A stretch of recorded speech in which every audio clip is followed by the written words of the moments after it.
જો તમને તમારા ભગવાન પર આટલો વિશ્વાસ છે તો તેમની પાસેથી જ ખાવાનું માંગો.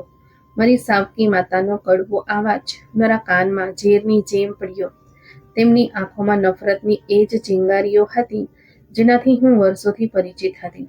દરવાજો જોરથી બંધ થયો અને લોખંડની આંકડી ચડવાનો અવાજ મારા શરીરમાં ધ્રુજારી પેદા કરી ગયો.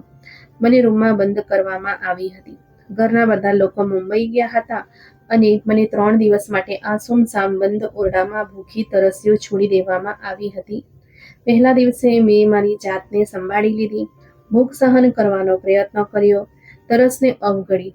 પરંતુ બીજા દિવસે શરીર નબળું પડવા લાગ્યું. દરેક ક્ષણ એક વેદના હતી. મારું ગળું સુકાઈ ગયું હતું, માથું ચક્કર આવવા લાગ્યું હતું, પેટમાં દુખાવાની તીવ્ર પીડા થઈ રહી હતી અને શરીર ઠંડુ પડવા લાગ્યું હતું. શું હું અહીં આવી જ રીતે ખતમ થઈ જઈશ? શું મારા પોતાના જ મારા માટે આટલા નિર્દયી બની શકે છે? મારા મનમાં માત્ર એક જ વિચાર આવ્યો, મારો ભગવાન મને ક્યારેય એકલો નહીં છોડે. હું ધ્રુજતા શરીરે પૂજાના સ્થળ સુધી ગઈ, આંખોમાં આંસુ સાથે ચટાઈ પાથરી અને ધ્રુજતા હાથે પ્રાર્થના માટે હાથ ઉઠાવ્યા.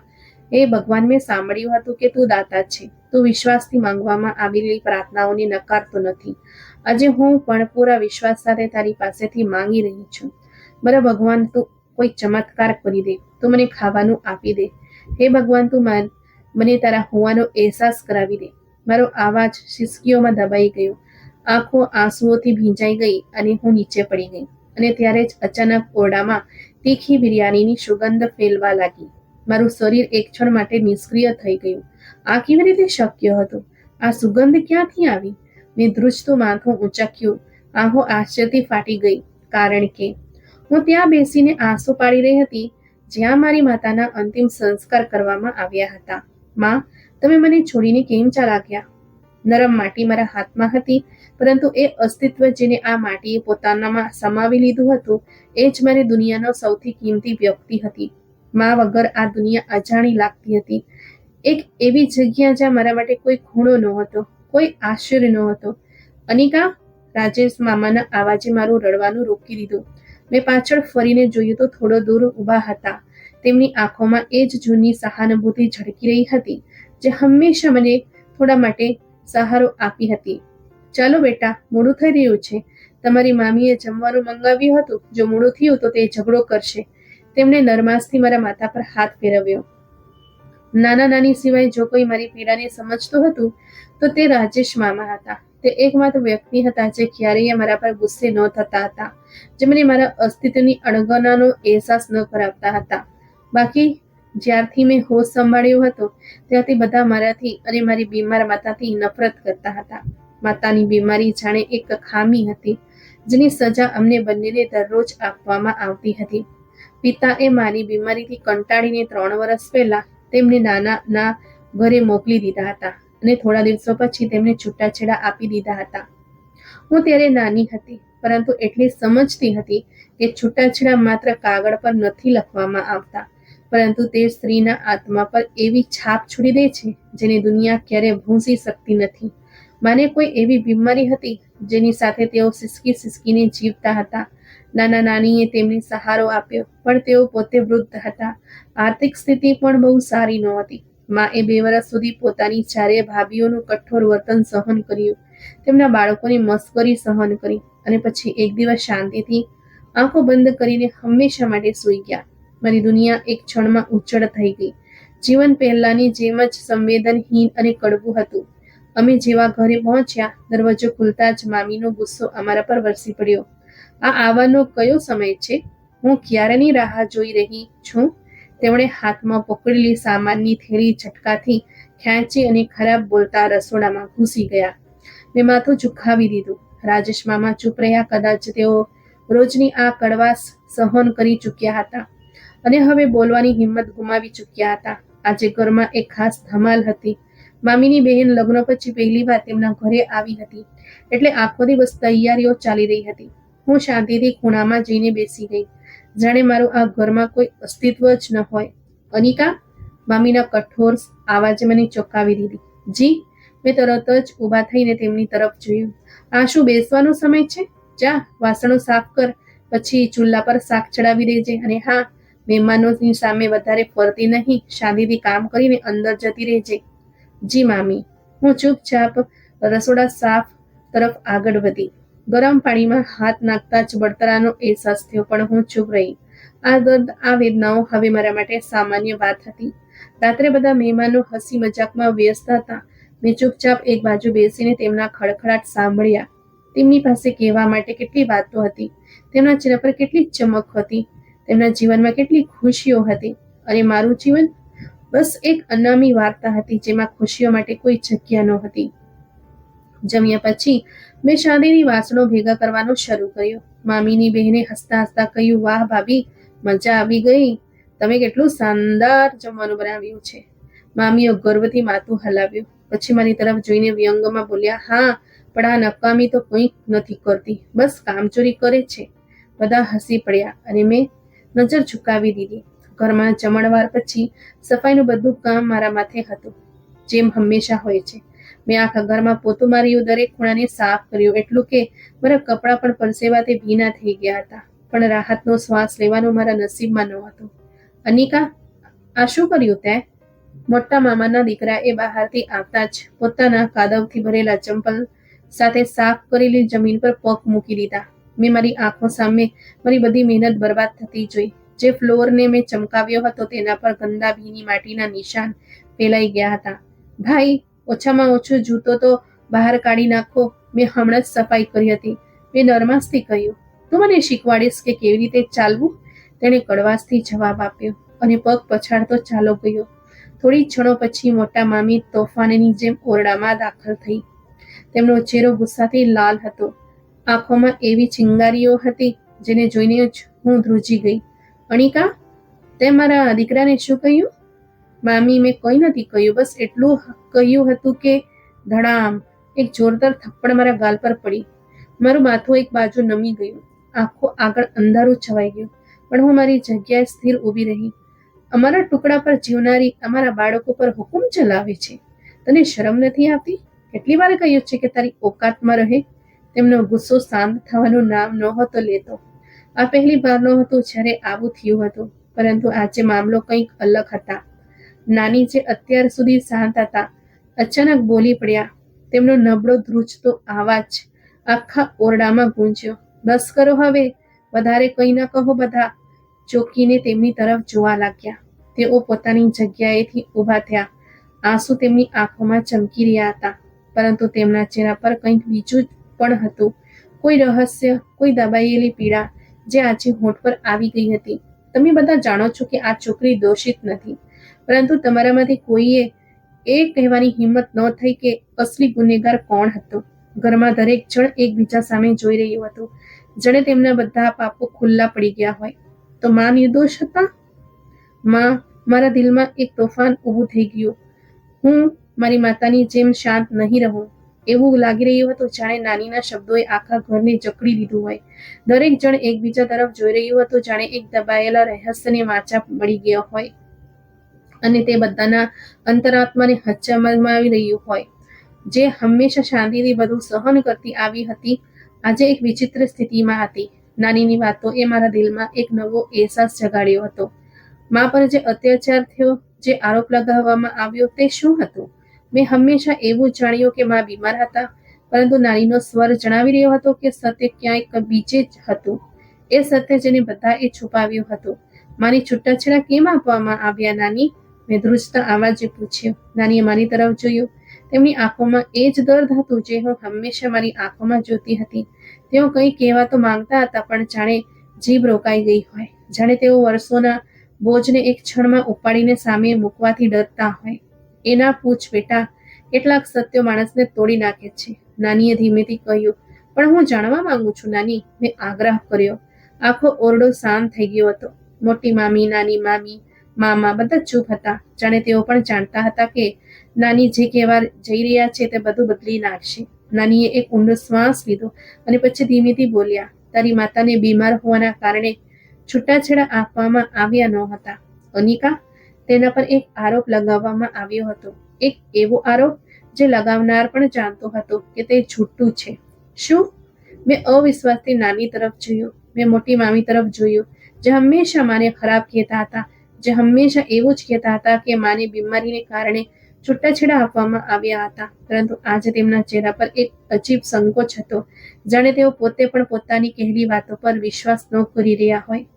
તેમની આંખોમાં એક ક્ષણ માટે અવિશ્વાસ અને ગભરાટ દેખાયો, પરંતુ પછી તેઓ તરત જ પોતાના ગુસ્સા પાછળ છુપાઈ ગયા.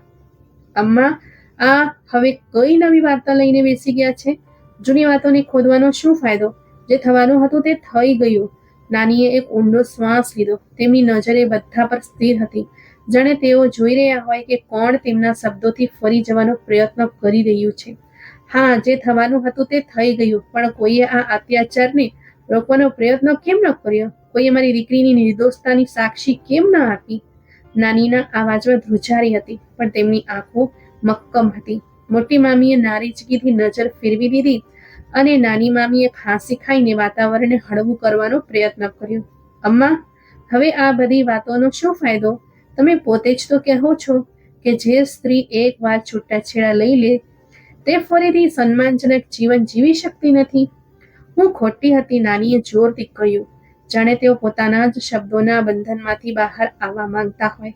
હા, હું ખોટી હતી અને તમે બધા પણ ખોટા હતા. મારી દીકરીને તેના પોતાના પતિએ ધક્કો આપ્યો, પણ તમે બધાએ આ અત્યાચાર પર આંખો બંધ કરી લીધી અને હવે તમે બધા અનિકા સાથે પણ એ જ કરી રહ્યા છો. મારા દિલમાં એક અજીબ દુઃખ ઊભું થયું. શું હું પણ માની જેમ જીવન જીવવા માટે જ બની હતી? શું મારા નસીબમાં પણ આ બધું જ લખેલું હતું? શું હું પણ આ બધું ચૂપચાપ સહન કરતી રહીશ, જે માં સહન કરતા રહ્યા? હું માં જેવી નહીં બનું. નાની, મેં ધીમા પરંતુ મક્કમ સ્વરમાં કહ્યું. નાનીએ આશ્ચર્યથી મારી તરફ જોયું, જાણે તેમને આશા ન હતી કે હું આમ બોલીશ. શું મતલબ અનિકા? રાજેશ મામાએ આશ્ચર્યથી પૂછ્યું. મેં મારી આંખોમાં આવતા આંસુ લૂછ્યા અને મજબૂત સ્વરમાં કહ્યું, હવે હું ચૂપ નહીં રહું. ન મારા જીવન વિશે, ન મારા હક વિશે. ઘરના દરેક સભ્યોનો ચહેરો આશ્ચર્ય અને અવિશ્વાસનું ચિત્ર બની ગયો હતો. મોટી મામીના ચહેરા પર નારાજગી અને ગુસ્સો હતો, પણ હવે તેમની આંખોમાં એ જૂની તૃપ્તતા નહોતી. નાની મામી કંઈ કહેવા માટે મોં ખોલીને શાંત થઈ ગયા. નાનીએ મારા માથા પર હાથ મૂક્યો અને આંસુ ભરેલી આંખોથી બોલ્યા, દીકરી, કદાચ હું તને આટલા વર્ષો સુધી રોકીને ભૂલ કરી રહી હતી. જા, તારા જીવનનો નિર્ણય જાતે કર. આ પહેલી વાર હતું જ્યારે મને લાગ્યું કે મારું જીવન ખરેખર મારું હોઈ શકે છે. હવે આખા ઘરમાં શાંતિ છવાઈ ગઈ હતી, જાણે નાનીના શબ્દોએ બધાને મૂંગા કરી દીધા હોય. મેં મોટા મામા તરફ જોયું, જે હંમેશા મને ખરાબ કહેતા હતા, પરંતુ આજે તેમનો ચહેરો ફિક્કો પડી ગયો હતો. નાની મામી, જે હંમેશા મને કામકાજમાં વ્યસ્ત રાખીને મારી સ્થિતિની મજાક ઉડાવતા હતા, તેઓ પણ નજર ઝુકાવીને બેઠા હતા. શું તેઓને પોતાના અત્યાચારનો અહેસાસ થઈ રહ્યો હતો? મારા દિલમાં એક અજીબ બેચેની થઈ રહી હતી. આટલા વર્ષોથી હું એક એવું જીવન જીવી રહી હતી જેમાં મારી પાસે કોઈ અધિકાર નહોતો, કોઈ હક નહોતો. હું માત્ર એક પડછાયા જીવી હતી જે બધાની દયા પર જીવતી હતી. પણ આજે પહેલી વાર લાગ્યું કે કદાચ હવે પરિસ્થિતિ બદલાઈ શકે છે. કદાચ હવે હું મારું ભાગ્ય જાતે લખી શકું છું. પણ આ વિચાર માત્ર એક ભ્રમ હતો. બીજા દિવસે સાંજે મારા પિતાજી તેમના ચહેરા પર બેચેની લઈને અમારા નાનાના ઘરે પહોંચી ગયા હતા. તેમનો અંદાજ એવો હતો જાણે તેઓ મજબૂરીમાં આવ્યા હોય, જાણે તેમને કોઈ જબરદસ્તી કહી રહ્યું હોય કે મને લઈ જાઓ. હું તેમની સાથે જવા માંગતી નહોતી. મેં ખૂબ ના પાડી, કારણ કે છેલ્લા 3 વર્ષમાં તેમણે પણ પાછા ફરીને મારી ખબર તો નહોતી લીધી. શું હું તેમની દીકરી નહોતી? જો હતી તો પછી તેમણે પછી મને પણ પોતાની પાસે રાખવાની તસદીદ કેમ ન લીધી? મેં નાનીની ચાદર પકડી દીધી ને માથું હલાવીને કહ્યું, હું નહીં જાઉં. નાની, મને ન મોકલશો. નાનીની આંખો પણ ભીની હતી. કદાચ તેઓ પણ નહોતા ઈચ્છતા કે હું જાઉં, પણ તેમના ચહેરા પર લાચારી હતી. પિતાજી સાથે ઉભેલા મામાએ નાનીના કાનમાં કંઈક કહ્યું, જેના પર નાનીએ લાંબો શ્વાસ લીધો અને મને પ્રેમથી પોતાની નજીક કરીને બોલ્યા, દીકરી, હું જાણું છું કે આ સરળ નથી, પણ તારે જવું પડશે. આ તારું પોતાનું ઘર છે, તારા પિતાજીનું ઘર. હું ઈચ્છા હોવા છતાં તને હંમેશા માટે મારી પાસે રાખી શકતી નથી. પણ નાની, તેમણે તો મને ક્યારેય પોતાની દીકરી ગણી જ નથી. અનિકા, દુનિયામાં હંમેશા બધું આપણા હિસાબે નથી થતું બેટા. કેટલીક વસ્તુઓ નસીબમાં લખેલી હોય છે અને આપણે તેનો સામનો કરવો પડે છે. જા બેટા, કદાચ તેઓ બદલાઈ ગયા હોય. પણ હું જાણતી હતી કે એવું ન હતું. પિતાજીના ચહેરા પર નરમાઈનો કોઈ અંશ પણ ન હતો. તેઓ બસ ઊભા હતા, જાણે મારા પર કોઈ ઉપકાર કરી રહ્યા હોય. મારું આંસુ પડવા લાગ્યા, પરંતુ મારે જવું પડ્યું. હું નાનીને ગળે વળગી ગઈ અને અમે બંને રડી પડ્યા. આ પહેલી વાર હતું જ્યારે મને લાગ્યું કે હું ખરેખર અનાથ હતી. પિતાએ મારી કાળા પકડી અને મને તેમની સાથે ચાલવાનો સંકેત આપ્યો. મેં છેલ્લી વાર નાની તરફ જોયું, પરંતુ તેઓ હાથ ઊંચા કરીને મને દુઆઓ જ આપ્યા કરી. જ્યારે અમે પપ્પા સાથે તેમના ઘરે પહોંચ્યા, ત્યારે ત્યાં જે સ્વાગત થયું તેણે મારી દરેક શંકા પર મહોર લગાવી દીધી હતી. જેમ જ અમે દરવાજાની અંદર પ્રવેશ્યા, મારી સાવકી માતાની નજર મારા પર સ્થિર થઈ ગઈ. તેમની આંખોમાં ન તો પ્રેમ હતો, ના તો આત્મીયતા, પરંતુ એક કઠોરતા હતી, જાણે હું તેમના માટે કોઈ અજાણી હું, અથવા કદાચ કોઈ બોજ. બસ કરી દીધું તમે, હવે તેને લઈ આવ્યા. તેમનો શબ્દો એ મારું દિલ ચીરી નાખ્યો. પિતાએ ઊંડો શ્વાસ લીધો, જાણે તેઓ પહેલા જાણતા હતા કે આ બધું થવાનું છે. આ મારી દીકરી છે, આખરે ક્યાં જાય? દીકરી? સાવકી માતાએ વ્યંગમાં હસીને કહ્યું. 3 વર્ષ સુધી તમને તેની કોઈ ચિંતા ન થઈ અને આજે અચાનક દીકરી યાદ આવી ગઈ. પિતાજી ચૂપ થઈ ગયા, જાણે તેઓ પણ મારા વિશે વધારે વિચારવા ન માંગતા હોય. સાવકી માતાએ મને માથાથી પગ સુધી જોયું, જાણે હું કોઈ અનિચ્છનીય વસ્તુ હોઉં, જાણે મારું હોવું જ ખોટું હોય. આ અહીં કેવી રીતે રહેશે? પહેલા જ બાળકો અને ઘરના કામોથી ફુરસત નથી મળતી, હવે એક બીજો બોજ આવી ગયો. તેના શબ્દો મારા દિલમાં તીરની જેમ ઉતર્યા. હું બોજ હતી. મેં આંખો નીચે કરી લીધી, પરંતુ મારી શાંતિને કદાચ તેમણે નબળાઈ સમજી. જુઓ અન્નિકા, તમે હવે આ ઘરમાં છો તો તમારે પણ તમારા ભાગનું કામ કરવું પડશે. આ કોઈ નાનાનું ઘર નથી જ્યાં તમારા નખરા ઉઠાવવામાં આવે. અને સૌથી જરૂરી વાત, મારા બાળકોની નજીક વધારે ન જશો. તેમને ભખડવાની કોઈ જરૂર નથી. મારી જીભ તાળવે ચોંટી ગઈ. શું થયું? સંભળાયું નહીં? જી, મેં ધીમા અવાજે કહ્યું. સારું, હવે જઈને રસોડામાં જુઓ, વાસણો ધોઈને મૂકી દો, અને હા, તમારી જગ્યા જાતે નક્કી કરી લો. મારા બાળકોના રૂમમાં તમારી કોઈ જગ્યા નથી. મારા શ્વાસ રૂંધાવા લાગ્યા. શું મારે ફરી એકવાર કોઈ પારકા ઘરમાં નોકરાણીની જેમ રહેવાનું હતું? શું મારું પોતાનું કોઈ સ્થાન નહોતું? મને નાનીના ઘરની યાદ આવી, જ્યાં ગરીબી હતી પણ નાનીનો પ્રેમ પણ હતો. અહીં દોલત હતી, પણ મને લાગ્યું કે હું એક ભિખારીથી પણ બદતર છું. પાપા સોફા પર બેસી ગયા હતા. તેમણે એક વાર પણ મારી તરફ જોયું નહીં, જાણે તેમના માટે હું અહીં આવીને હવે ખતમ થઈ ગઈ હોઉં. મેં ચૂપચાપ માથું ઝુકાવી દીધું અને રસોડા તરફ ચાલી ગઈ. મારા જીવનનો એક બીજો અધ્યાય શરૂ થઈ ગયો હતો, અને મને લાગી રહ્યું હતું કે આ પહેલા કરતાં પણ વધુ કડવો થવાનો છે. સવારના પહેલા કિરણ સાથે મારી આંખ ખુલી ગઈ. મારી આદત હતી જલ્દી ઉઠવાની, પણ આજે ઊંઘ મારી આંખોથી દૂર હતી. ગઈકાલે જે કંઈ થયું હતું તે મારા મનમાં કોઈ ફિલ્મની જેમ ચાલી રહ્યું હતું. નાનીનો આંસુઓથી ભીનો ચહેરો, મારું તેમને વળગીને રડવું, પપ્પાનો બેચેન સ્વર અને સાવકી માતાનું કઠોર સ્વાગત. આ ઘર મારું ન હતું. આ તો પહેલા જ દિવસે સમજાઈ ગયું હતું, પણ હવે મારે આ ઘરમાં જીવવાનું હતું. મેં જલ્દીથી ચટાઈ પાથરી અને ભગવાનની સમક્ષ માથું નમાવીને પ્રાર્થના કરવા લાગી. હે ભગવાન, મને આ પરીક્ષામાં ધીરજ આપ, હિંમત આપ, અને મારી માતાના દરજ્જા ઊંચા કર. પૂજા પછી મેં તરત જ મારા કામમાં લાગી જવાનો નિર્ણય કર્યો. અહીં મને કોઈએ કહ્યું ન હતું કે ઘરનું કામ સંભાળો, પણ હું જાણતી હતી કે જો મેં જવાબદારી ન લીધી તો મારું જીવન વધુ મુશ્કેલ થઈ જશે. સફાઈ પછી રસોડામાં જઈને નાસ્તો બનાવવામાં મદદ કરી. સાવકી માતા હજી સૂતી હતી. પપ્પા પણ કદાચ આરામ કરી રહ્યા હતા. મેં ધીમે ધીમે કામ પતાવ્યું, પણ જેવું જ મેં વાસણ ધોવાનું શરૂ કર્યું, પાછળથી એક કડક અવાજ આવ્યો. આ બધું શું થઈ રહ્યું છે? હું ચોંકી ગઈ. સાવકી માતા દરવાજા પર ઊભા હતી. ચહેરા પર એ જ કડક હાવભાવ, એ જ બેચેની. બસ મેં વિચાર્યું કે નાસ્તો બનાવી દઉં અને વાસણો ધોઈ દઉં. મેં ધીમા સ્વરમાં કહ્યું. તને કોણે કહ્યું હતું કે નાસ્તો બનાવ? પહેલા મારા પૂછ્યા વગર કંઈ ન કરતી. સમજાયું? જી, મેં માથું ઝુકાવી દીધું. તેમણે કડકાઈથી મારી તરફ જોયું, પછી બોલ્યા, અને હા, ઉઠતાની સાથે જ આખું ઘર સાફ કરી દેજે. જ્યાં સુધી તું આ ઘરમાં છે, મને કોઈ વસ્તુની કમી ન લાગવી જોઈએ. મેં ધીમે ધીમે માથું હલાવ્યું. અહીં મારી સ્થિતિ માત્ર એક નોકરાણીની હતી, અને મારે એ સ્વીકારવું પડ્યું. પપ્પાએ પણ સ્પષ્ટ કરી દીધું હતું કે જો મારે આ ઘરમાં મારી જગ્યા બનાવવી હોય તો તારી માતાના દિલમાં જગ્યા બનાવવી પડશે. માતા? આ શબ્દ સાંભળીને દિલમાં એક દર્દ ઊભું થયું. મારી માતા તો એ હતી જે હવે આ દુનિયામાં નથી. આ સ્ત્રી જે મારી સાથે કઠોર વર્તન કરી રહી હતી તે ક્યારેય મારી માતા નહોતી બની શકતી. પપ્પાએ મને નાનીના ઘરેથી લાવતી વખતે એકવાર પણ પ્રેમથી પૂછ્યું ન હતું કે હું કેવી છું. તેમના માટે બસ એટલું જ પૂરતું હતું કે હું તેમના ઘરમાં રહું છું અને તેમના અને તેમની પત્નીના આદેશ પર ચાલું છું. દિવસો અઠવાડિયામાં અને અઠવાડિયા મહિનાઓમાં બદલવા લાગ્યા, પરંતુ મારા જીવનમાં કોઈ ફેરફાર ન થયો. દરરોજ સવારે ઉઠવું, ઘરનું કામ કરવું, શાવકી માતાની કઠોર વાતો સહન કરવી, પપ્પાની અવગણના સહન કરવી, આ બધું મારા જીવનનો ભાગ બની ગયું હતું. મારી સાવકી માતા ગુસ્સામાં ખૂબ જ તીવ્ર હતી. તેમનો એક દીકરો હજી નાનો હતો અને તેઓ બીજી વાર ગર્ભવતી હતા. તેમની તકલીફ, તેમનો થાક, તેમનો ગુસ્સો બધું મારા પર નીકળતું. જો ક્યારેક બાળકો રડતા તો આરોપ મારા પર આવતો. જો કઈ વસ્તુ સમયસર ન મળતી તો આરોપ મારા પર આવતો. જો ઘરમાં કોઈ વસ્તુની કમી હોતી તો પણ આરોપ મારા પર આવતો. પપ્પા ક્યારેક મને જોઈને નજર ફેરવી લેતા. કદાચ તેમના દિલમાં ક્યાંક થોડી ઘણી શરમ હતી, પણ તેઓ મારી સાથે જોડાવાનો પ્રયત્ન નહોતા કરી રહ્યા.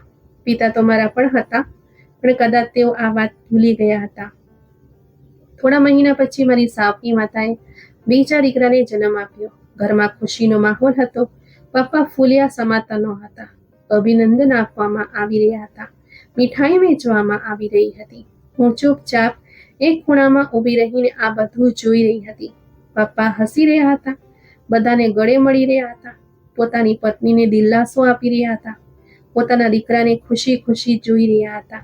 મેં તેમના ચહેરાની ખુશીને અનુભવી અને પછી દુઃખથી મારી માતાને યાદ કરી.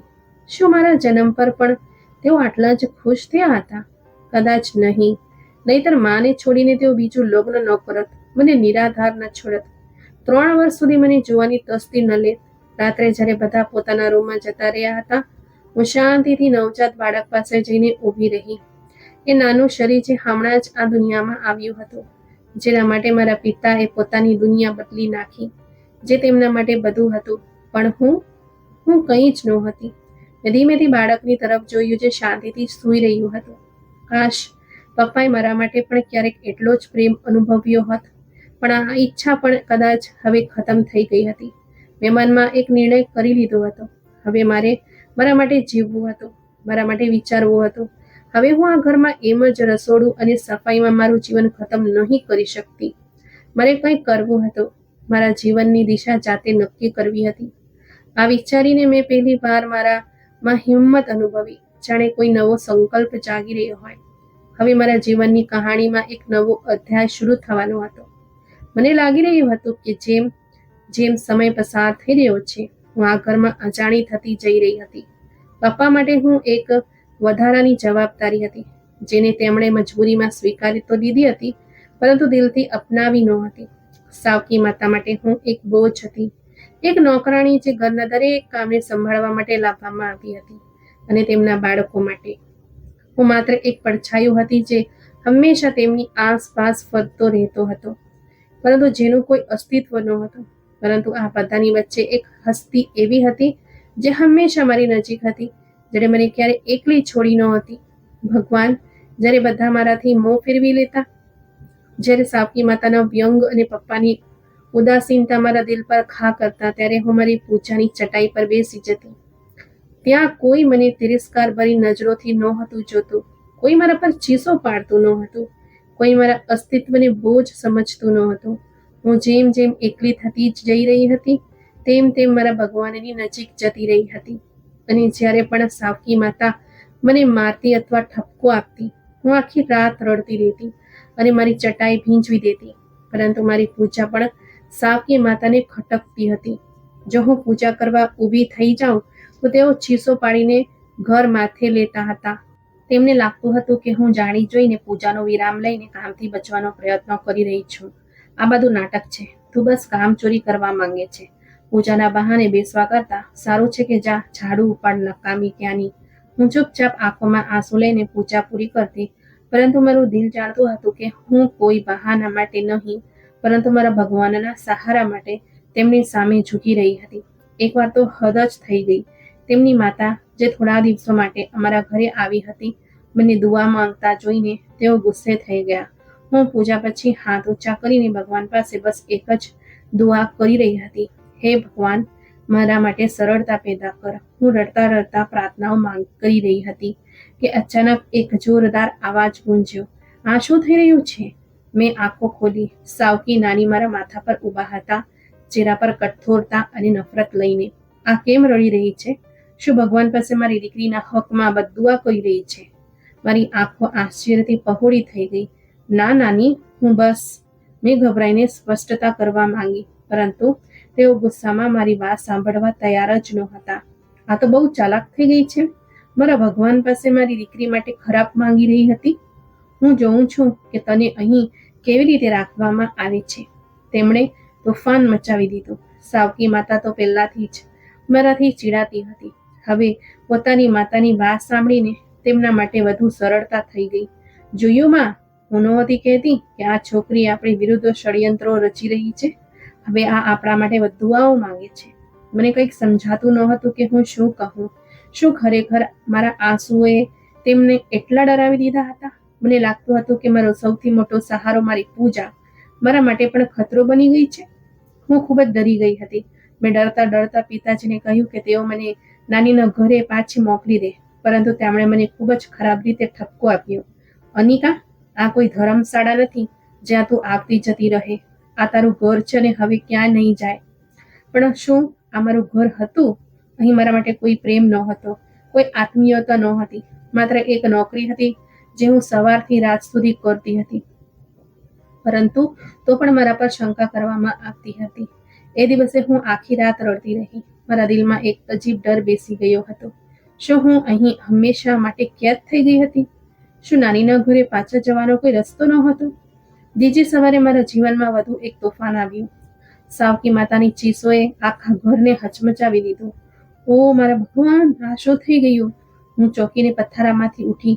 બહારથી અવાજ આવી રહ્યો હતો, જાણે આખા ઘરમાં કોઈ મોટી વાત થઈ ગઈ હોય. મારા પગ ભારે થવા લાગ્યા. મેં દરવાજો ખોલ્યો અને હોલમાં પગ મૂક્યો, પરંતુ મારી સામે જે દૃશ્ય હતું તેણે મારા પગ નીચેથી જમીન ખેંચી લીધી. મારા મોંમાંથી અનાયાસે ગડગડાટ નીકળ્યો. આ કેવી રીતે થઈ શકે? સાવકી માતા જમીન પર બેસીને ચીસો પાડી રહી હતી. તેમનો 2 વર્ષનો દીકરો ફ્લોર પર બેભાન પડ્યો હતો. તેના શરીરમાં કોઈ હલનચલન નહોતી. પપ્પા અને સાવકી નાની પણ સ્તબ્ધ ઊભા હતા. આખું ઘર એક ક્ષણમાં શોકમાં ડૂબી ગયું હતું.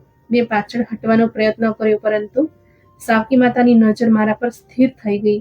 આ બધું તારા કારણે થયું છે અનિકા. મને લાગ્યું જાણે કોઈએ મારા છાતીમાં કંઈક ભોંકી દીધું હોય. આ બધું તારા આંસુઓની બદદુઆઓને કારણે થયું છે. મેં કહ્યું હતું ને કે તું અમારી બરબાદીની દુઆઓ માંગી રહી છે. જોઈ લીધું બદનસીબ છોકરી, તું અપશુકનિયાળ છે. તે મારા દીકરાને મારી નાખ્યો. મારી આંખો સામે અંધારું છાવા લાગ્યું.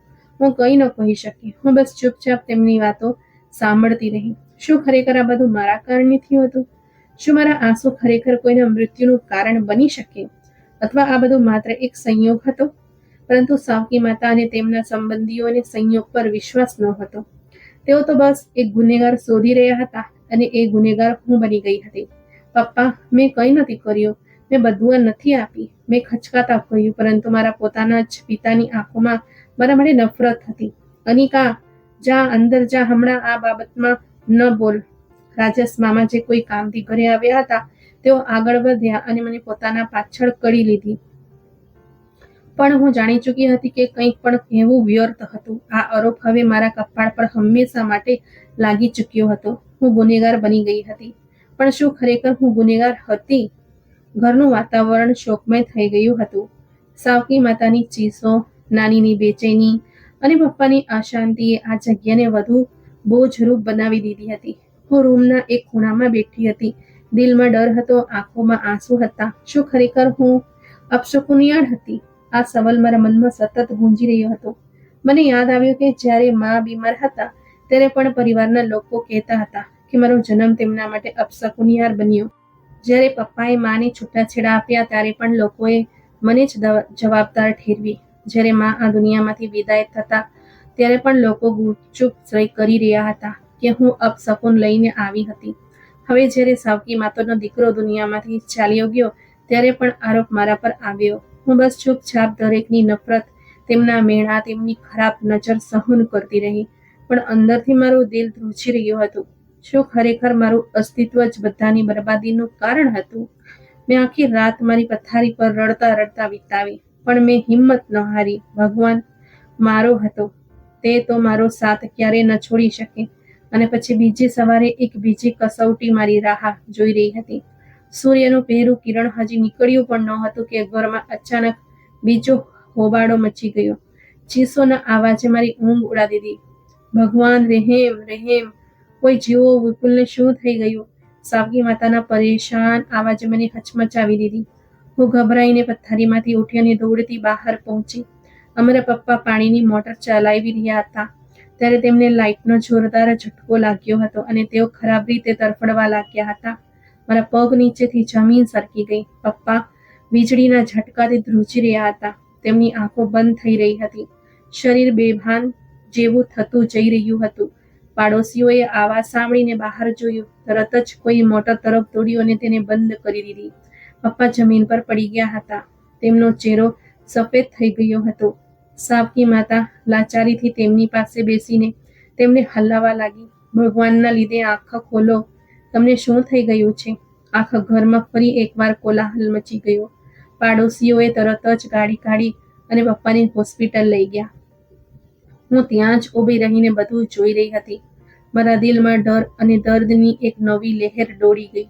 જો પિતાજીને કંઈક થઈ ગયું તો? જો મારા જીવનનો એકમાત્ર સહારો પણ ખતમ થઈ ગયો તો? સાવકી માતા મારી તરફ વળી. તેમની આંખોમાં એ જ વેર હતું જે મેં ગઈકાલે જોયું હતું. જોયું? મેં કહ્યું હતું ને કે તું અપશકુનિયાળ છે. પહેલા મારો દીકરો ગયો, હવે તેના બાપને પણ લઈ જઈ રહી છે. તેમના અવાજમાં ગુસ્સો, નફરત અને લાચારી બધું જ હતું. તેમણે મને ધક્કો મારીને પાછળ કરીને ચીસો પાડવા લાગી. આ બધું તારા અપશકુનિયાળ પડછાયાના કારણે થઈ રહ્યું છે. તું અમારા માટે આફત બનીને આવી છે. તેમના શબ્દો મને વીજળીની જેમ બાળી રહ્યા હતા, પણ હું શાંત રહી. મેં કોઈ ન કહ્યું, બસ અંદર જઈને પૂજાની ચટાઈ પાથરી અને ભગવાનની સમક્ષ ઝૂકી ગઈ. હે ભગવાન, મેં કોઈનું કંઈક નથી બગાડ્યું. મારા પપ્પાને બચાવી લે. મેં આટલું આંસુ વહાવ્યા કે ચટાઈ પણ ભીંજાઈ ગઈ. મારો ભગવાન મારાથી દૂર નહોતો. હું જાણતી હતી કે તે મારી પ્રાર્થના જરૂર સાંભળશે. થોડા કલાકો વીત્યા. ઘરે બસ શાંતિ હતી. દરેક જણ બેચેન હતું. પછી અચાનક દરવાજો ખોલ્યો અને મામા હાંફતા હાંફતા અંદર આવ્યા. અનિકા, તારી પ્રાર્થના કબૂલ થઈ ગઈ. મારા દિલના ધબકારા એક ક્ષણ માટે થંભી ગયા. પપ્પાને હોશ આવી ગયો છે. મેં ફરી એકવાર રડતા રડતા મારા ભગવાનનો આભાર માન્યો કે તેણે મારી વિનંતી સાંભળી લીધી. હોસ્પિટલમાંથી પપ્પાને હોશ આવવાના સમાચાર આવ્યા તો ઘરમાં અજીબ શાંતિ છવાઈ ગઈ. સાવકી માતાએ મારા પર જે આરોપ લગાવ્યો હતો, કદાચ હવે તેઓ પોતે પણ તેના પર વિશ્વાસ નહોતો કરી રહ્યા. હું તેમની નજીક ગઈ અને ધીમેથી કહ્યું, માં, મેં મારા પપ્પા માટે પણ પ્રાર્થના કરી હતી. મારો ભગવાન મારી પ્રાર્થના સાંભળે છે. હું કોઈના માટે બદદુઆ નથી કરતી. સાવકી માતાએ કોઈ જવાબ ન આપ્યો. તેઓ બસ ચૂપ થઈ ગયા. થોડા દિવસો પછી પપ્પા હોસ્પિટલમાંથી ઘરે આવી ગયા. તેઓ પહેલાની જેમ મજબૂત તો ન હતા, પરંતુ ઓછામાં ઓછું સ્વસ્થ હતા. તેમની સાથે બનેલી ઘટના જાણે બધાના મનમાં એક પાઠ છોડી ગઈ હતી. સાવકી માતા હજી પણ મને પ્રેમ નહોતી કરતી, પરંતુ તેમણે મને અપશકુનિયાળ કહીને મહેણા મારવાનું બંધ કરી દીધું હતું. તેઓ જે પહેલા મારી દરેક પૂજા અને પ્રાર્થનાઓને શંકાની નજરે જોતી હતી, હવે જ્યારે હું પ્રાર્થના માટે હાથ ઊંચા કરતી તો ચૂપ થઈ જતી હતી. કદાચ તેઓ હવે સમજી ગઈ હતી કે ભગવાન કોઈની સચ્ચાઈ અને નિયતથી વાકેફ હોય છે. પપ્પાની તબિયત સુધરી રહી હતી, પરંતુ મારા દિલમાં કંઈક બીજા જ વિચારો જન્મ લઈ રહ્યા હતા. શું હું આખું જીવન આમ જ વિતાવીશ? શું મારું અસ્તિત્વ માત્ર સફાઈ, વાસણો અને બદદુઆઓના મેળા માટે છે? નહીં, મારે કંઈ કરવું હતું. મારું જીવન બદલવું હતું. આ ઘટના મારા માટે એક નિશાની હતી કે હું એમ જ બધું સહન કરવા માટે પેદા નથી થઈ. હું પણ કંઈક બની શકતી હતી, મારી ઓળખ બનાવી શકતી હતી. ભગવાને મારી પ્રાર્થના સાંભળી હતી, પણ હવે મારે મારી તકદીર જાતે લખવાની હતી. અને મેં દિલમાં નિર્ણય લઈ લીધો હતો કે હવે હું મારા જીવનના નવા રસ્તા પર ચાલીશ. પપ્પાના અકસ્માતને ઘણા મહિના વીતી ગયા હતા. તેમની તબિયત હવે પહેલા કરતાં સારી હતી, પણ તેઓ પહેલા જેવા નહોતા રહ્યા. વીજળીના ઝટકાએ તેમના શરીરને નબળું પાડી દીધું હતું અને સૌથી મોટી તકલીફ એ હતી કે તેમનો એક હાથ કોણી નજીકથી કાપવો પડ્યો હતો. આ અકસ્માત તેમના માટે ખૂબ મોટો આઘાત હતો, પણ ત્યારબાદ તેમનું વર્તન મારી સાથે બદલાવા લાગ્યું હતું. પહેલી વાર મને લાગ્યું કે તેઓ મને પોતાની દીકરી સમજવા લાગ્યા છે. પહેલા તેઓ મારી સાથે બેચેનીથી વાત કરતા હતા, મારી તરફ જોવું પણ પસંદ નહોતા કરતા, પણ હવે તેઓ ક્યારેક મારી સાથે નરમાશથી વાત કરી લેતા. હું તેમને દવા આપતી તો ચૂપચાપ લઈ લેતા. હું તેમને ખાવામાં મદદ કરતી તો તેઓ મને રોકવાને બદલે શાંત રહેતા. આ બધું મારા માટે નવું હતું, પણ મેં ભગવાનનો આભાર માન્યો. આ દરમિયાન નાની સાથે પણ 2 વાર વાત થઈ હતી. તેઓ હંમેશા કહેતા, દીકરી, હિંમત ના હારતી. ભગવાન હંમેશા સત્યનો સાથ આપે છે. તેમની વાતો મારા માટે દિલાસો આપનારી હતી. પરંતુ સાવકી માતાનું વર્તન નહોતું બદલાયું. ઉલટાનું જેમ જેમ હું મોટી થઈ રહી હતી, તેમના દિલમાં મારા માટે નફરત વધુ વધતી જઈ રહી હતી. પહેલા તો હું તેમની દરેક વાત પર ચૂપ થઈ જતી હતી, દરેક આરોપ સહન કરી લેતી હતી. પરંતુ હવે એવું નહોતું. જ્યારે પણ તેઓ મને કંઈ કહેતા તો હું તરત જ જવાબ આપતી, મારો ભગવાન બધું જોઈ રહ્યો છે, તે ક્યારેય મારી સાથે ખોટું નહીં થવા દે. આ વાક્ય જાણે મારી ઢાલ બની ગયું હતું. જ્યારે પણ તેઓ મારા પર અત્યાચાર કરતા, જ્યારે પણ મને કારણ વગર મારતા, જ્યારે પણ મને દોષી ઠેરવતા, હું એ જ કહેતી, ભગવાન બધું જોઈ રહ્યો છે. આ સાંભળીને તેઓ ખૂબ ચીડાતા, તેમનો ગુસ્સો વધુ વધી જતો. પરંતુ હું હવે વધુ ડરતી નહોતી. હવે હું જાણી ચૂકી હતી કે જો મારો કોઈ સહારો છે તો તે માત્ર ભગવાન છે, અને તે મને પણ એકલી નહીં છોડે. અને પછી એક દિવસ એવું થયું કે મારી આ વાત પર મને ફરીથી સજા મળી. મારા નાના સાવકા ભાઈની ઉંમર હવે 10 વર્ષ થઈ ગઈ હતી. તે લાડકોમાં ઉછરેલો હતો, દરેકની આંખોનો તારો, ખાસ કરીને તેની માતાનો. તે દિવસે તે શેરીમાં સાયકલ ચલાવી રહ્યો હતો કે અચાનક ઝડપી વળ્યો અને નિયંત્રણ ગુમાવી દીધું. સાયકલ લથડી અને તે જમીન પર પડી ગયો. હું તરત જ તેની તરફ દોડી અને તેને ઉપાડ્યો. તેના ઘૂંટણ છોલાઈ ગયા હતા, થોડી ખરોચ આવી હતી, પણ કોઈ મોટી ઈજા નહોતી થઈ. મેં નરમાશથી તેના ખભા પર હાથ મૂક્યો અને દિલાસો આપ્યો, કંઈ વાંધો નહીં, ભગવાનની મરજી હતી, વધારે નુકસાન નથી થયું. આભાર છે કે ભાઈ બચી ગયો. આ વાત સાંભળતા જ પાછળથી એક જોરદાર અવાજ ગુંજ્યો, શું કહ્યું તે? મેં માથું ઊંચું કરીને જોયું તો સાવકી માતા ગુસ્સાથી ભરેલી ઊભી હતી. તારો મતલબ શું છે કે ભગવાનની મરજી હતી? તું કહેવા માંગે છે કે ભગવાને મારા દીકરાને પાડી દીધું? તું એ કહેવા માંગે છે કે આ અકસ્માત ભગવાને કર્યો? મેં આશ્ચર્યથી તેમની તરફ જોયું. માં, મારો એ મતલબ નહોતો. હું તો બસ આભાર માની રહી હતી કે વધારે ઈજા નથી થઈ. ચૂપ કર ડાકણ. અને પછી એક જોરદાર થપ્પડ મારા ચહેરા પર પડી. મારા કાનમાં સસવાટા બોલ્યા લાગ્યા. મારો ગાલ બળવા લાગ્યો. હવે બોલ, ભગવાનની મરજી હતી, બોલ. હવે તેઓ ચીસો પાડી રહ્યા હતા. હું આશ્ચર્યથી તેમની તરફ જોઈ રહી હતી. મારી આંખોમાં આંસુ આવી ગયા, પણ મેં કંઈક ન કહ્યું. હું બસ ચૂપચાપ ત્યાંથી હટી ગઈ.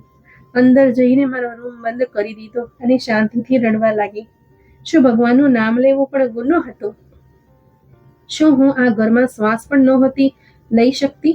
મેં પૂજાની ચટાઈ પાથરી અને ભગવાનની સમક્ષ બેસી ગઈ. હે ભગવાન, મેં શું ખોટું કહ્યું હતું? મેં તો બસ તારો આભાર માન્યો હતો, પણ તો પણ મને માર પડ્યો. મારા આંસુ રોકવાનું નામ નહોતા લઈ રહ્યા. હે ભગવાન, જો મારો કોઈ સહારો છે તો બસ તું જ છે. મને ધીરજ આપ. મેં એ જ શબ્દો દોહરાવ્યા જે હંમેશા મારા દિલને શાંતિ આપતા હતા. ભગવાન બધું જોઈ રહ્યો છે, અને મને વિશ્વાસ હતો કે મારો ભગવાન મારી સાથે છે. અને આ ઘટના પછી મારા અને સાવકી માતા વચ્ચે વધુ કડવાશ વધી ગઈ હતી. હવે હું ઘરમાં માત્ર એક શાંત પડછાયો બની ગઈ હતી.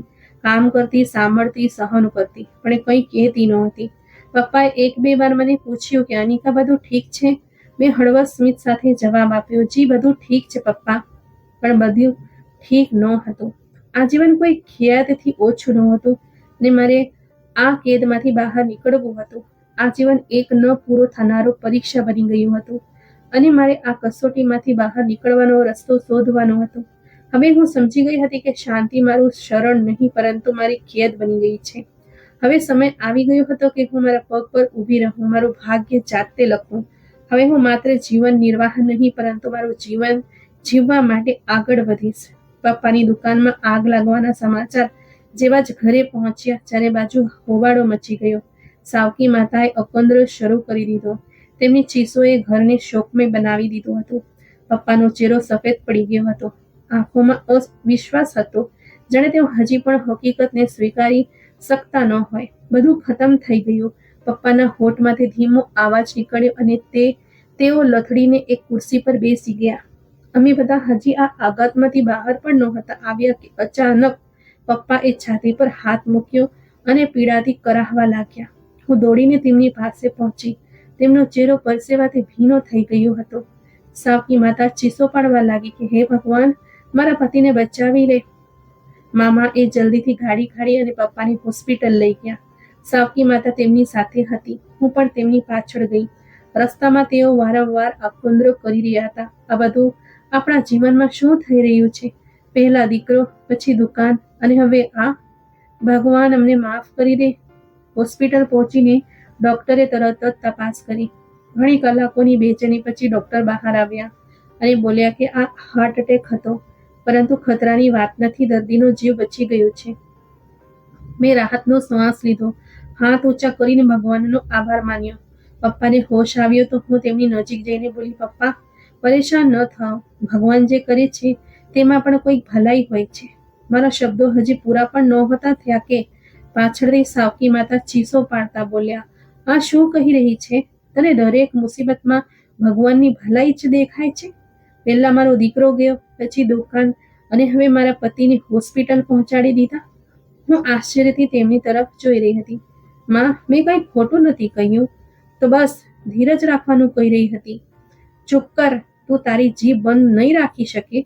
દરેક વખતે ભગવાન ભગવાન કરવું, પ્રાર્થનાઓ કરવી, આ બધું કરીને તે અમારા ઘર પર અપશકુન લાવી દીધું છે. શું શાંતિથી પપ્પા તરફ જોવા લાગી, પરંતુ તેઓ એ સમયે એટલા નબળા હતા કે બોલી પણ નહોતા શકતા. ઘરની સ્થિતિ હવે પહેલા કરતા પણ વધુ ખરાબ થઈ ગઈ હતી. દુકાન સળગી ગયા પછી પપ્પા આર્થિક રીતે ખૂબ જ નબળા પડી ગયા હતા. દેવું વધતું જતું હતું. ઘરનો ખર્ચ પૂરો કરવો મુશ્કેલ થઈ રહ્યો હતો. આવા સમયે સાવકી માતાના ભાઈઓએ સલાહ આપી કે આ મકાન વેચીને પૈસા ધંધામાં લગાવી દેવા જોઈએ. આ જ સૌથી સારો ઉકેલ છે. બહેન, તેમના મોટા ભાઈએ કહ્યું, આ મકાન વેચી દો. જીજાજીને ફરીથી ધંધામાં ઊભા થવાનો મોકો મળશે. સાવકી માતાને આ વાત તરત જ ગમી ગઈ. તેઓ પપ્પા પાસે ગયા અને બોલ્યા કે આ મકાન વેચી દો. આપણને ક્યાંક ને ક્યાંક ભાડાનું ઘર મળી જશે, પણ ઓછામાં ઓછું ધંધો ફરી શરૂ થઈ જશે. પપ્પા ઊંડા શ્વાસ અને વિચારોમાં પડી ગયા. મેં આ વાત સાંભળી તો દિલ ધ્રુજી ગયું. આ મકાન વેચી દેશો તો આપણે ક્યાં જઈશું? મેં તક જોઈને ચૂપચાપ પપ્પા પાસે જઈને કહ્યું, પપ્પા, આ મકાન વેચવું યોગ્ય નહીં રહે. ધંધો ફરીથી બનાવી શકાય છે, પણ છત એકવાર હાથમાંથી નીકળી ગઈ તો કદાચ ફરી ક્યારે નહીં મળે. પપ્પા થોડી ક્ષણો માટે શાંત રહ્યા, પછી ધીમેથી બોલ્યા, તું સાચું કહી રહી છે અનિકા, હું આ મકાન નહીં વેચું. આ સાંભળીને મારા દિલને શાંતિ મળી, પણ મારી આ વાત વધારે સમય સુધી છુપાઈ ન શકી. મારા નાના ભાઈએ સાવકી માતાને જણાવી દીધું કે મેં પપ્પાને મકાન વેચવાની ના પાડી છે. આ સાંભળતા જ તેઓ ગુસ્સાથી ભરાયેલા મારી પાસે આવ્યા. તે પપ્પાના કાન ભર્યા છે? તે આ ઘર વેચવાની ના પાડી? તેમની આંખોમાં ગુસ્સાની ચિંગારીઓ હતી. માં, મેં તો બસ પપ્પાને સમજાવ્યા, બંધ કર તારી બકવાસ. હવે જોજે, હું તને એવો પાઠ ભણાવીશ કે તું આખી જિંદગી યાદ રાખીશ. થોડા દિવસો પછી સાવકી માતાની ભત્રીજાના લગ્ન હતા. પપ્પા, મારા ભાઈ અને સાવકી માતા લગ્નમાં જવા માટે તૈયાર હતા, પણ જતી વખતે તેમણે મને કહ્યું, અનિકા, તું અહીં જ રહીશ. પણ પપ્પા, મેં આશ્ચર્યથી કહ્યું, પપ્પાને કંઈક ન કહેતી. સાવકી માતાએ આંખો કાઢીને કહ્યું, જો તું અમારી સાથે ગઈ તો મારું મોઢું ન જોતી. હું ચૂપ થઈ ગઈ. ઘરની બહાર નીકળતા પહેલા સાવકી માતાએ મને ધમકી આપી, અહીં બેસીને તારા ભગવાન પાસે રડી રડીને ખાવાનું માંગજે, જોઈએ તારો ભગવાન તને કેવી રીતે ખવડાવે છે. કહીને તેઓ દરવાજો બંધ કરીને ચાલ્યા ગયા. મને કેદ કરી દેવામાં આવી હતી. કલાકો વીતી ગયા. ઘરમાં માત્ર શાંતિ હતી અને મારા શરીરમાં ભૂખથી પ્રાણ નીકળી રહ્યા હતા, પણ મેં કંઈ ખાધું નહીં. પીવા માટે પણ કંઈક નહોતું. આખરે મેં પૂજાની ચટાઈ પાથરી અને રડતા રડતા મારા ભગવાનના પ્રાર્થના કરવા લાગી. હે ભગવાન, મારા પોતાના લોકો મને ભૂખી તરસ્યું છોડીને ચાલા ગયા, પણ હું જાણું છું કે તું મને ક્યારે નિરાધાર નહીં છોડે. હું પૂજા કરીને પ્રાર્થના કરી રહી હતી કે અચાનક દરવાજો ખુલવાનો અવાજ આવ્યો. મારા શરીરમાં ડરની લહેર દોડી ગઈ. મને લાગ્યું જાણે કંઈક અજુગતું થવાનું છે. પણ અચાનક ઓરડામાં તીખી બિરયાનીની સુગંધ ફેલાઈ ગઈ. મેં ડર અને આશ્ચર્યથી માથું ઊંચું કર્યું તો સામે પપ્પા ઊભા હતા. તેમના ચહેરા પર દુઃખ અને પસ્તાવાનો ચિહ્નો હતા. પપ્પા, મારો અવાજ ધ્રુજી રહ્યો હતો. અનિકા, મારી દીકરી. પપ્પા આગળ વધ્યા અને મને ગળે લગાવી લીધી. તેમની આંખોમાંથી આંસુ વહી રહ્યા હતા. પપ્પા, તમે પાછા કેમ આવ્યા? તારા નાના ભાઈએ મને બધું જ જણાવી દીધું. મને અહેસાસ થઈ ગયો છે કે મેં મારી સગી દીકરી સાથે કેવો અત્યાચાર કર્યો છે. પપ્પા રડી રહ્યા હતા અને હું પણ. આજ પછી હું કોઈને તારી સાથે અત્યાચાર નહીં કરવા દઉં, તેમણે કડક અવાજમાં કહ્યું. એ દિવસે મને વિશ્વાસ થઈ ગયો કે ભગવાન દરેક વસ્તુ પર કાબુ ધરાવે છે. તો મિત્રો, આજની વાર્તા તમને કેવી લાગી? લાઈક કોમેન્ટ કરીને જરૂરથી જણાવજો અને તમારા ફ્રેન્ડ્સ અને વહાલા સાથે વધુમાં વધુ આ વિડીયોને શેર પણ કરજો. અને જો મારા ચેનલ પર નવા છો તો સબસ્ક્રાઇબ કરવા ભૂલતા નથી. આપણે ફરી મળીશું એક નવી વાત.